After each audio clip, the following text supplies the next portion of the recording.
I'll put my mascot at the front, just peeking over the top.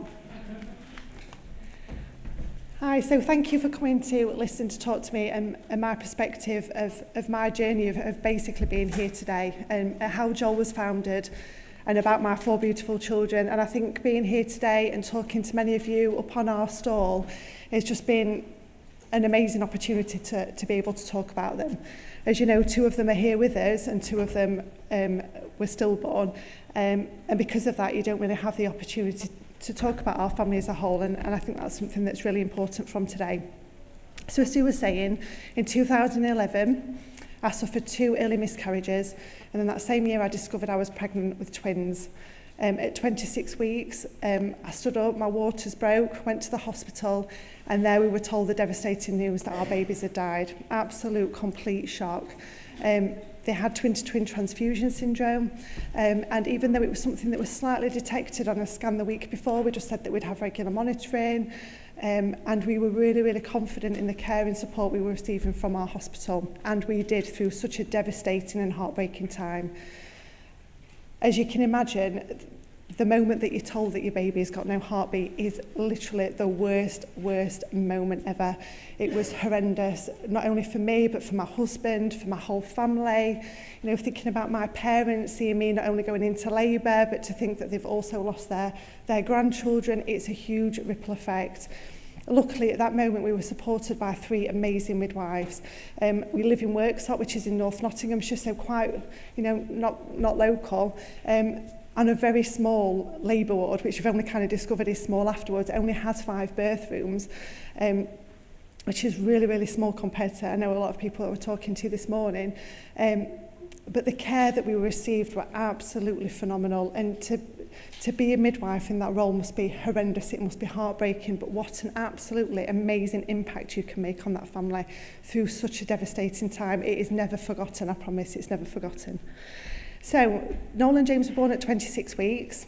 They were due on Christmas Eve, and on Christmas Eve, I took a pregnancy test and discovered that I was pregnant again.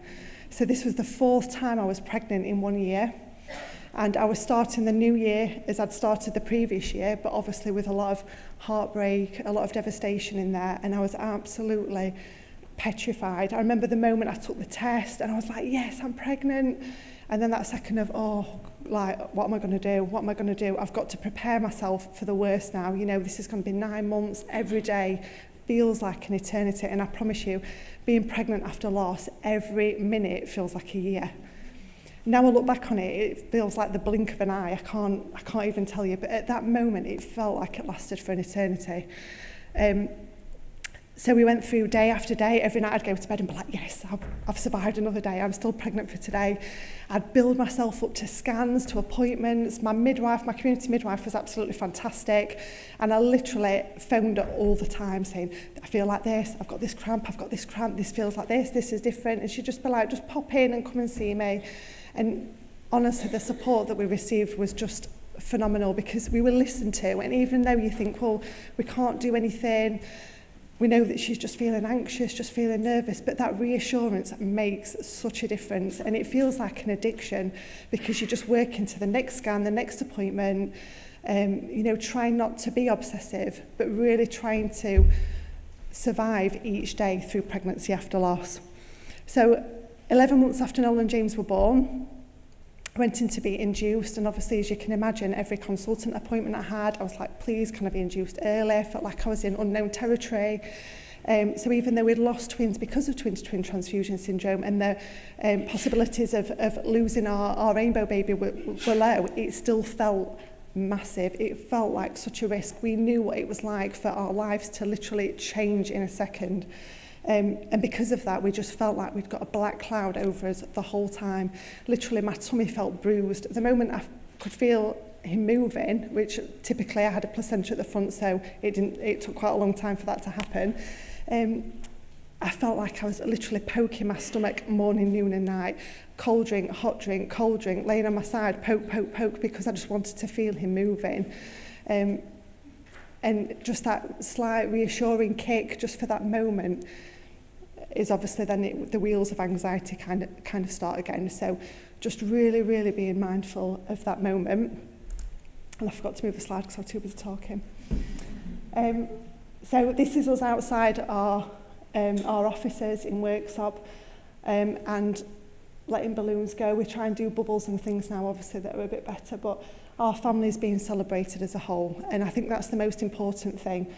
We went to a SANS group, we found amazing bereavement support, but then after that, through subsequent pregnancies, we found that there was absolutely nothing and nowhere for us to go. So as I was saying, 11 months after Sebastian was born, I went into being induced at 37 weeks, and I'd literally not thought a second past that point. All I wanted to do was go into hospital, hand myself over, be strapped on one of those amazing CTG machines, listen to my baby's heartbeat all day long, and that was all that I'd thought about. Literally, that was all that we'd thought about. We'd not got a thing out. I'd not washed anything. I'd not prepared anything for home. We'd got a nursery for Noel and James, which we'd literally covered over. Never been back in it. Not thought a single second past this point. So I went into the hospital and still expecting the worst. And I can't tell you what it's like to be pregnant with a beautiful, beautiful baby and think that that baby is going to die, because that's your only experiences that you've got of pregnancy. Absolutely terrified. So this picture here of my face, I think says it all. So here are our two rainbows, obviously on separate occasions. Sebastian is 6 on the left-hand side with his dad, and then Polly on the right-hand side is our youngest, and she's 4, probably going on about 16. Very strong-willed, but amazing. They both are.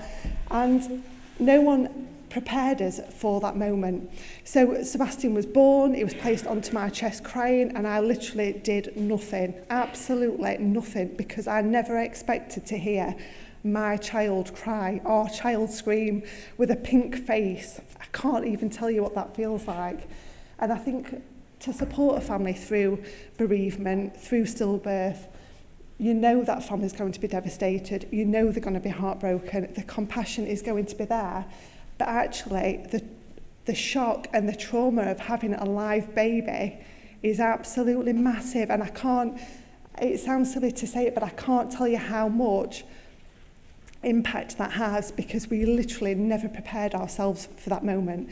Placed onto on my chest, crying. I can see it now, his bottom lip quivering and thinking, oh my God, I've done it, I can't believe it. And I had that kind of elation where I just wanted to be like, yes, at last. It made me feel invincible, but then also just total shock, the guilt, the feeling of being happy when we'd had a previous loss. Would this mean that people would forget that we'd had twins? Would no one ever want to talk about them again? We've got a bundle of joy. I never expected to be a parent. You know, it's absolutely massive, and as you can tell, my face says it all. I think that picture just really captures it. It's not the most flattering, but I think you can tell how emotional I was feeling at that time, a time that is emotional anyway for a family, but obviously I've got nothing to compare that to. That is my only experiences. Being pregnant with Polly, so after having Sebastian a year later, we thought, right, it's now or never, let's do this again. But being, again, frightened of the fact that people wouldn't really take us seriously now, because we'd gone on to have a live baby, and everything was absolutely fine with Sebastian. He was amazing. He was a thriving 1-year-old. We'd had a textbook pregnancy. He was fantastic. And kind of after getting over the initial shock of him being here and him being here to stay, which is obviously amazing, to think that you're going through another pregnancy again, you're thinking, well, people are just going to dismiss me and go, well, you can do it now. You're absolutely fine. We don't need to see you as much. We know that you can do it. You know that you'll be fine. But again, fantastic support from our midwives and consultants and everybody else that were surrounding us through that pregnancy. And here we are, my 4 children. It makes me feel very proud. So after Sebastian was born, as I said, we went to a SANS group, which was fantastic. But I don't want to leave a brand new baby that I've worked damn hard to get for a year, to leave him to go to a support group. Nor did my husband want to miss out on that support too, because remember that he has that pain, he has that anguish, he has that anxiety too. And to talk about dads just a little bit in all of this, that happened to me physically. My husband had to watch and see all of that. That must be so traumatic. To be at the hospital when we were delivering Noel and James, to see everything that went through, obviously with the treatment with that as well, but then for me to have 2 rainbow babies and for him to not only be there and be amazing support, but to witness his wife being in labour, and then obviously the anxiety of having a child must be massive. So after Sebastian was born, we kind of were on a limb, and we didn't really know what to do for support. We couldn't find anything that would help us be a parent, because we'd not thought about this part. We'd gone home to nothing. We'd literally got home, had to get everything out, unpack it all, wash it all quickly. But it was still in a complete daze, and obviously absolutely exhausted. So the first thing that we wanted to do was give money back to the hospital, because they'd been phenomenal, and I can't praise them enough in the work that they do.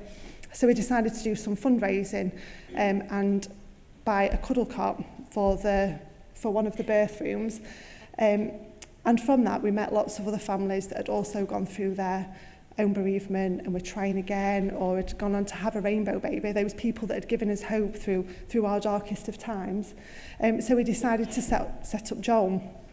So Joel initially was just a bit of a fundraiser, something to give back, and 6.5 years later we stand here as a national charity. I've just been appointed as CEO, but still working, so most of this time we have survived on volunteers and the people that we meet.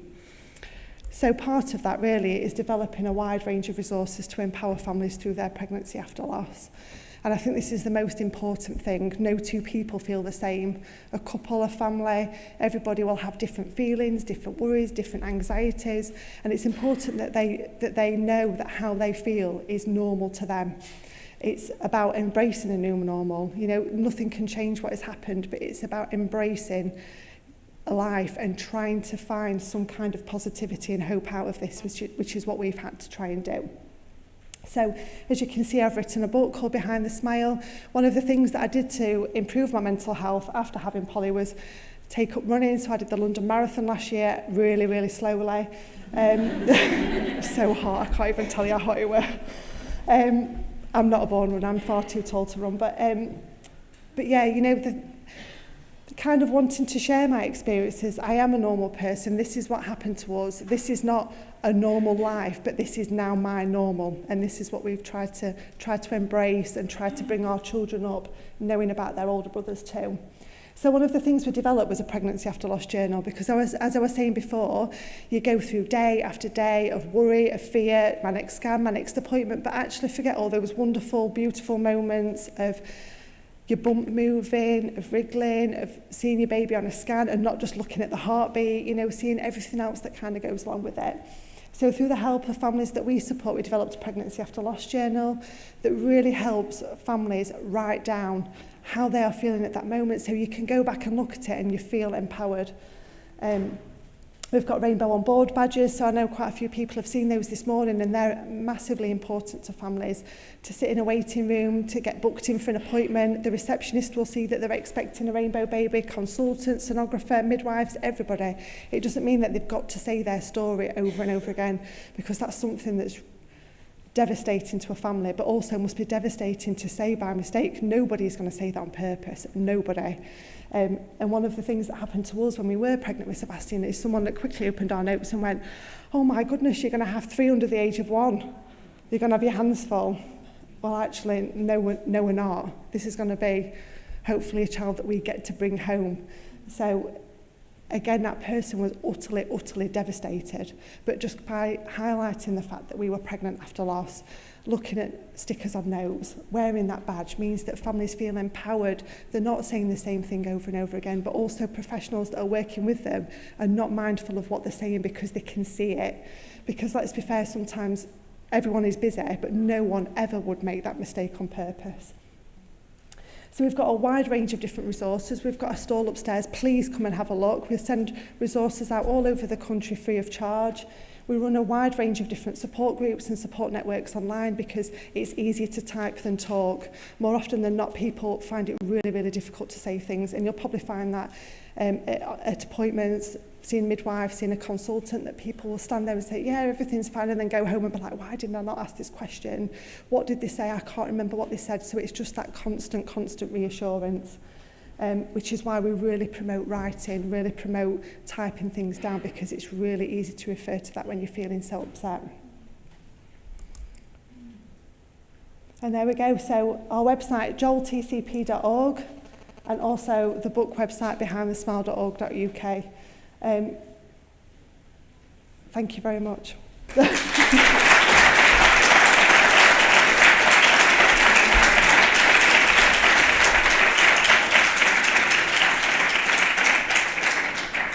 I do talk really fast. Okay, I think we've got a few minutes for questions, and we have a question at the back. Do we? Sorry, I thought you meant... Oh, we have a question at the front.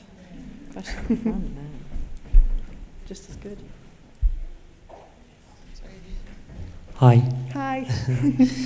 Don't really have much question apart from really saying it really resonates what you do, what you shared with us today, and also that part of talking about from perspective of women. There's not many of them actually today, which I think hopefully we should kind of really bring more men to events like that to kind of educate them as well. Yeah, definitely. So really resonates with in terms of the experience of that loss. I've experienced that myself with my partner. Oh, I'm sorry. And having been in the space of helping people for over 15 years through well-being, mental health coaching, etc., it really resonates, I think, even more. So I just wonder, I definitely would like to just get in touch, and because I believe there's a potential for creating wealth maybe together. Yeah. So that's all I wanted to say. Thank you very much. No, thank you very much. Thank you.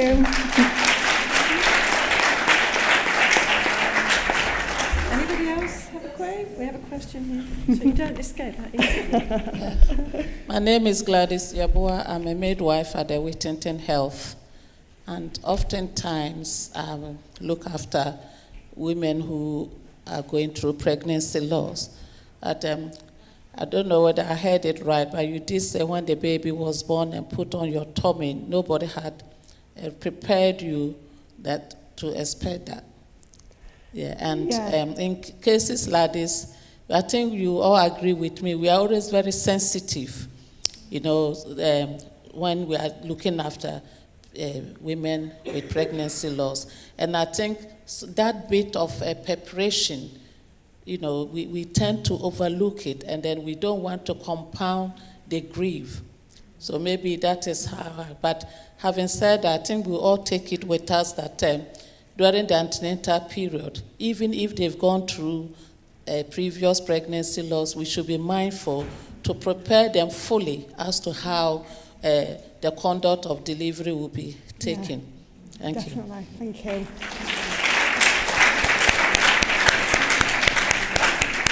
Thank you very much. Thank you. You'll be on the stand. Yes, we're on the stand. Come and say hello. And that's where to go. Okay. Thank you. Thank you.